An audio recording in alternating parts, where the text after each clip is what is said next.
it'd be great to have a lot of people who have clinical skills to have a space for themselves. So there are chaplains, pastoral counselors, therapists. A lot of my therapists or clinically trained cohorts go to church, stay quiet, and leave. And there's reasons for that.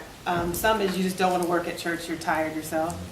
But there's often, where we're working on, there's a wall between the Bible or church culture or Christian practice and a counseling theory, or there's just not a lot of crossover. So it'd be great to have some gathering of people who are Christian and who believe, but have these really cool theoretical skills, because that's where that crossover work, and a lot of social workers like, I want to work with you, but don't tell them I'm a therapist. Or there's these brilliant brains out there that I'd like to gather, if that makes sense. And I would say if we're thinking systemically, really thinking about doing some justice work within our own church institution for our pastors.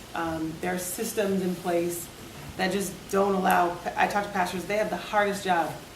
There's no description. And I personally, as a therapist, I'm like, that's not healthy. I mean, I get that we do a lot of work, but in terms of your individual body and self, how do we structurally really shift pastoring to I think it should be a profession, right? And there's not to take Jesus away from it, but how do we help pastors see themselves, this is my role, and this is not my role, and this is how I get support to find people to do these other things. I have pastors tell me, like, I'm not a landscaper, I'm not a nurse, I'm not this, but yet they have to be. And I'm like, do you though? Like, is there, I know that was created, but how do we structurally shift that? And that's going to rub up against a lot of pushback. I guarantee we'll get resistance when pastors start saying, that's not my job, or however we say it. And so I would love some ideas or thoughts around how do we kind of do advocacy work for our pastors' mental health and spiritual health.